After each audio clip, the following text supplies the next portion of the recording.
Dear student, good morning to all. இப்போது நம்ம பார்க்க போகிற சப்ஜெக்ட் பார்த்தீங்கன்னா, டாபிக் பார்த்தீங்கன்னா காம்ப்ரஹென்சிவ் ப்ராப்ளம்ஸ். முன்னாடி நம்ம பார்த்துருக்கிறது வந்து இந்த கூட்டாண்மை, அதாவது பார்ட்னர்ஷிப், ரிட்டையர்மெண்ட் நம்ம பார்த்துன்னு இருக்கோம். ரிட்டையர்மெண்ட்டில் பொறுத்த வரைக்கும் நம்ம யாராவது ரிட்டையர்மெண்ட் ஆகினாங்கன்னா அவங்களுக்கு வந்து செட்டில்மெண்ட் பண்ணணும்.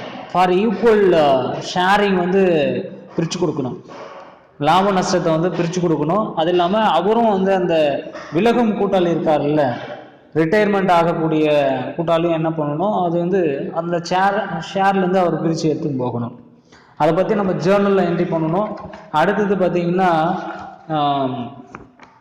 நம்ம ரீவேல்யூவேஷன் அக்கௌண்ட்டையும் நம்ம பார்த்தோம். இப்போ வந்து பார்த்திங்கன்னா இந்த ரெண்டு விதமான அக்கௌண்ட்ஸ் நம்ம பார்த்தோம். ஒன்று ஃபஸ்ட்டு ரீவேல்யூவேஷன் அக்கௌண்ட் பார்த்தோம். அடுத்ததான் கேபிட்டல் அக்கௌண்ட் நம்ம பார்த்தோம். ரெண்டு விதமான அக்கௌண்ட் வந்து அவர் போட்டு எடுத்துன்னு போவார். இப்போது 3 விதமான அக்கௌண்ட்ஸ் நம்ம போட போகிறோம். ஒன்று ரீவேல்யூவேஷன் அக்கௌண்ட் போடணும், நெக்ஸ்ட்டு கேபிட்டல் அக்கௌண்ட் போடணும், அடுத்ததான் பேலன்ஸ் ஷீட் அக்கௌண்ட் போடணும். ஓகேங்களா? இது 3மே நம்ம போடும்போது இது வந்து 5 மார்க்கில் வரும் உங்களுக்கு. இது ரொம்ப இம்பார்ட்டண்டான ஒரு சம். இதை நீங்கள் தெளிவாக புரிஞ்சிங்கனாவே நீங்கள் வந்து எல்லா சம்மும் வந்து இனிஷியேஷன் எக்ஸசைஸ் சம்மில் இருக்கிற 17, 18, 19, 20 அது எல்லா சம்மும் நீங்கள் வந்து கிளியர் பண்ணிடலாம். ஓகேங்களா? ஃபஸ்ட்டு நீங்கள் கவனிங்க. Charles, Muthu and Sekar are partners. இவங்க என்ன பண்ணுறாங்க, சார்லஸும் முத்து அண்டு சேகர், இவங்க 3 பேரும் கூட்டாளிகள். Sharing profit in the ratio 3:4:2. என்னது 3:4:2 என்ற ஷேர் ரேஷியோவில் என்ன பண்ணுறாங்க, அவங்க ப்ராஃபிட்டை வந்து பிரிச்சுக்கிறாங்க. their balance sheet as on 31st December, என்னது 31st March December 2018 as and under. இப்போ லைபிலிட்டி சைடில் லைபிலிட்டி அண்ட் அசெட் அவங்க அமௌண்ட் கொடுத்து வச்சுருக்காங்க. யாராருக்கு என்ன அமௌண்ட் கொடுக்கணும் அப்படின்னு சொல்லிட்டு கேபிட்டல் அக்கௌண்ட்டு, இந்த ஒர்க் காம்பன்சேஷன் ஃபண்டு, இதெல்லாம் தான் கொடுத்து வச்சுருக்காங்க. அடுத்ததாக என்ன சொல்ல வராங்கன்னா, ஆன் 1st January 2019 அடுத்த இயரில் Charles retirement from the partnership firm on the following arrangements. அடுத்த இயர்னா 2019 1st ஜான்வரி அன்னைக்கு அவர் என்ன பண்ணுறாரு, சார்லஸ் வந்து ரிட்டையர்மெண்ட் ஆகிறாரு. அவருக்கு செட்டில்மெண்ட் பண்ணணும். அதை வந்து எப்படி அரேஞ்ச் பண்ணுறாங்க அப்படின்னு பார்க்கலாம். ஃபஸ்ட்டு பார்த்தீங்கன்னா, stock to the appreciated by the 10%. சரக்கு இருப்பில் இருக்கக்கூடிய 10% அதிகரிக்கப்பட வேண்டும் அப்படின்னு சொல்லிட்டு அரேஞ்ச்மெண்ட் பண்ணுறாங்க. அடுத்ததான் furnitures to be depreciated by 5%. அறைகளும் மற்றும் அது மீதான தேய்மானம் நீக்கப்பட வேண்டும். அதன் தேய்மானத்தை வந்து நீக்கப்படணும்னு சொல்லிட்டு 5% அவங்களுக்கு கொடுக்குறாங்க. அதில் ஃபர்னிச்சர்ஸ் 20,000 இருக்குல்ல, அதில் வந்து நீங்கள் 5% லெஸ் பண்ணணும். ஸ்டாக்கு வந்து 10%, 40,000ல் 10% போனால் 4,000 rupees உங்களுக்கு கிடைக்கும். அடுத்ததான் டு ப்ரொவைடு, அவர் என்ன பண்ணுறாரு, ப்ரொவைடு 1,000 ஃபார் பேட் டெப்ஸ், அதாவது வாராக்கடன் மீது 1,000 rupees வந்து உருவாக்க வேண்டும் அப்படின்னு சொல்கிறாங்க. அது வந்து பேட் டெப்ஸ் மூலிமா வந்து ப்ரொவைட் பண்ணணும் அப்படின்னு சொல்கிறாங்க. 4th பார்த்தீங்கன்னா, தேர் இஸ் பேட் டெப்ஸ்னால் இதில் கொடுத்துருக்காங்களா பாருங்கள், டெட்டாஸ் கணக்குலேருந்து நம்ம எடுக்கணும். அது அடுத்ததான் there is an outstanding repairs of 11,000 not yet recorded. 11,000க்கு என்ன பண்ணுறாங்க, பதியப்படலைன்னு சொல்கிறாங்க. அதை பழுது பார்த்த செலவுகளை வந்து இன்னும் பதியப்படாமலே என்ன பண்ணுறாங்க, விட்டுருக்காங்க, எழுதலை. அதாவது இந்த ஜேர்னல் நோட்ஸ் இருக்குல்ல, இந்த ஜேர்னல் புக்ஸில் வந்து என்ன பண்ணல, அவங்க வந்து எழுத காணும். 11,000க்கு அவங்க எழுதலை. The final amount due to Charles was paid by cheque. அடுத்ததான் சார்லஸுக்கு உரிய தொகை உடனடியாக செலுத்தப்பட்டது. இது எல்லாத்தையும் வந்து கம்ப்ளீட் பண்ண உடனே கேபிட்டல் அக்கௌண்ட் ஃபஸ்ட்டு வந்து ரீவேல்யூஷன் அக்கௌண்ட், கேபிட்டல் அக்கௌண்ட், இது எல்லாத்தையும் அவங்க என்ன பண்ணுறாங்க, அதிலேயே செட்டில்மெண்ட் பண்ணிடுறாங்க. அந்த 2 அக்கௌண்ட்லேயே இவர் செட்டில்மெண்ட் பண்ணிடுவாங்க. அடுத்து தான் நம்ம என்ன பண்ணுறோம், பேலன்ஸ் ஷீட்டில் கொண்டு வர முடியும். பேலன்ஸ் ஷீட்டில் கொண்டு வந்தால் இது எல்லா அமௌண்ட்டும் ஈக்குவலாக இருக்குது அப்படின்னு சொல்லிட்டு பேலன்ஸ் ஷீட் மூலயமா முடிச்சிருவாங்க கணக்கு. Prepare revaluations partners capital account and balance sheet for the firm after retirements. என்ன சொல்கிறாங்க இவங்க, இதை ஃபஸ்ட்டு வந்து ரீவேல்யூஷன் அக்கௌண்ட் போடணும், கேபிட்டல் அக்கௌண்ட் போடணும், நெக்ஸ்ட் வந்து பார்த்தீங்கன்னா பேலன்ஸ் ஷீட் அக்கௌண்ட் போடணும். இது மூணுத்தையும் அக்கௌண்ட் கம்ப்ளீட் பண்ண உடனே தான் அடுத்து தான் என்ன பண்ணுறாங்க, அவருக்கு ரிட்டையர்மெண்ட் வந்து கொடுக்குறாங்க. ஓகேங்களா? இப்போ வந்து நம்ம ஆன்சருக்கு போயிடலாம். First revaluation account debtors and creditors போட்டுருங்க. பர்டிகுலரில் என்ன, ஃபஸ்ட்டு வந்து நீங்கள் டெட்டா சைடில் போடுங்க. To provide to purchases account பார்த்தீங்கன்னா 1000 rupees. பர்ச்சேசஸில் கீழே கொடுத்துருக்காங்க பாருங்கள், 1000 rupees என்ன பண்ணுறாங்க, அவங்க வந்து எடுத்துருக்காங்க. 1000 rupees வந்து அவங்க எடுத்துக்கிறாங்க. அடுத்தது பர்ச்சேசஸில்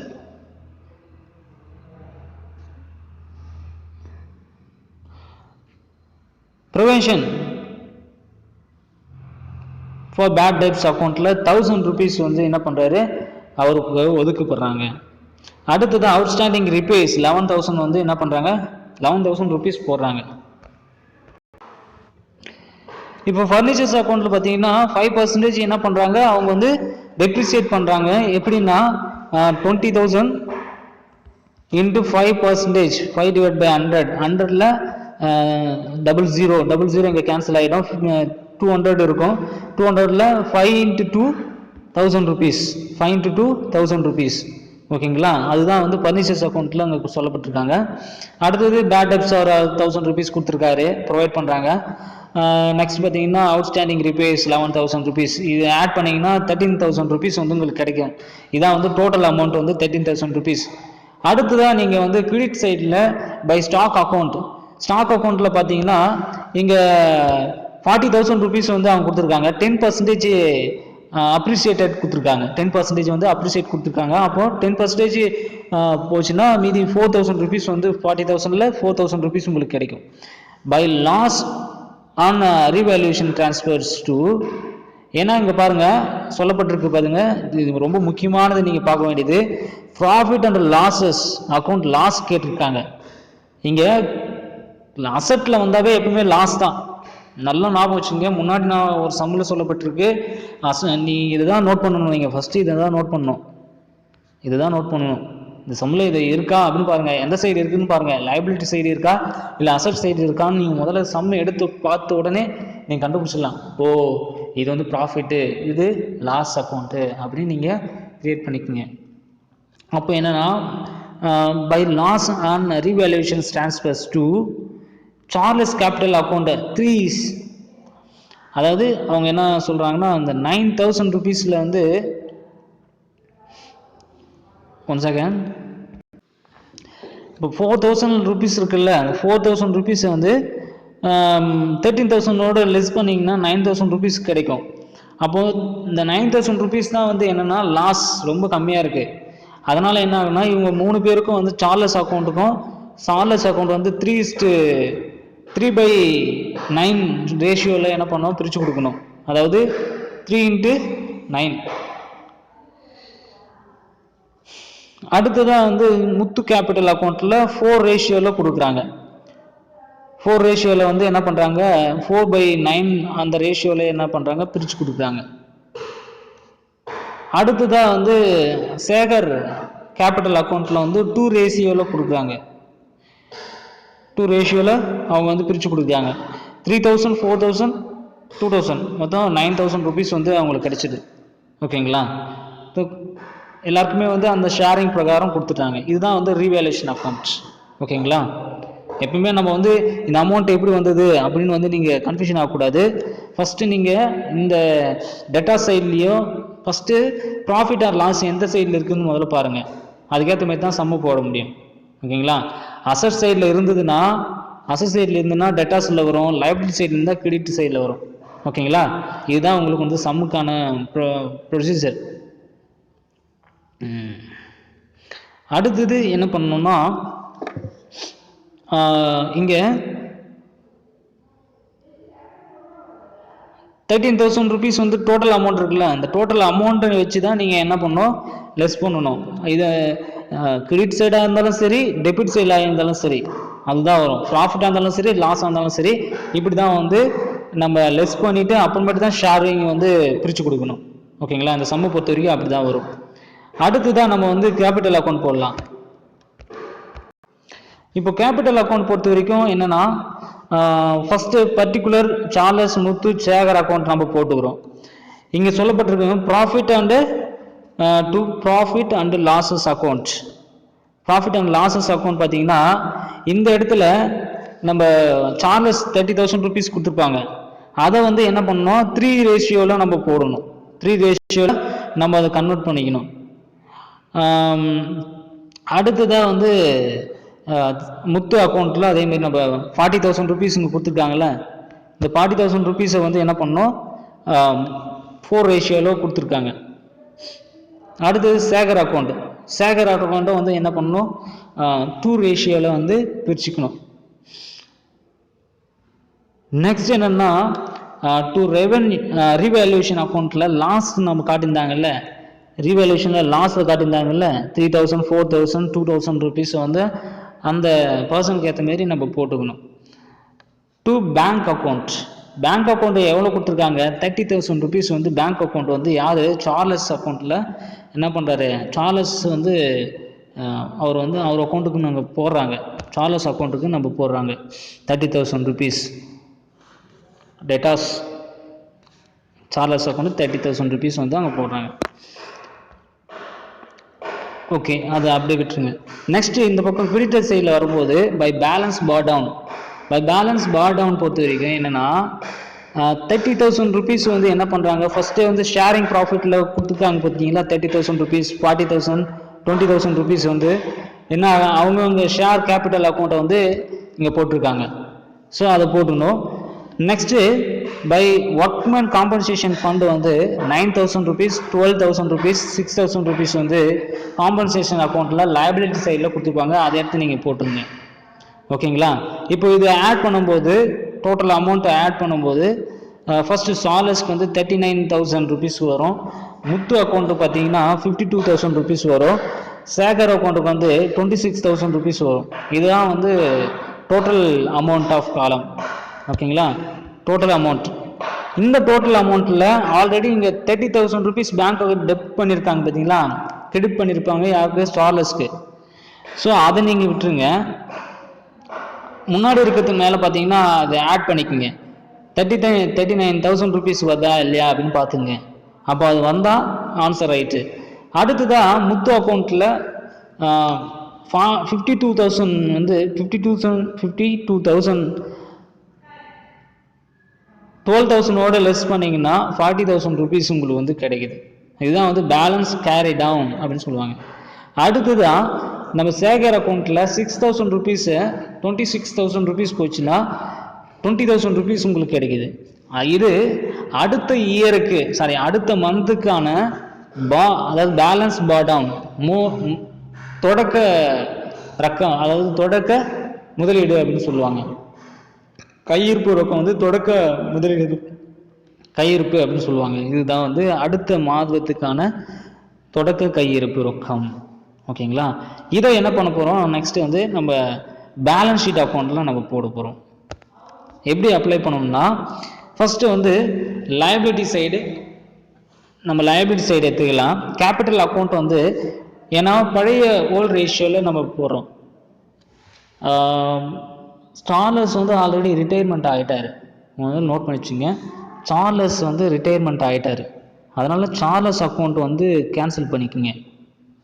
சார்லஸ் அக்கௌண்ட்டுங்க எழுத தேவையில்லை, கேபிட்டல் அக்கௌண்ட்டில் போட தேவையில்லை. ஏன்னா அது செட்டில்மெண்ட் பண்ணிட்டோம். செட்டில்மெண்ட் பண்ணோன்னா அது பார்த்தீங்களா, இங்கேயே நம்ம அவருக்கு செட்டில்மெண்ட் பண்ணியாச்சு, கேபிட்டல் அக்கௌண்ட்டில் செட்டில்மெண்ட் பண்ணியாச்சு.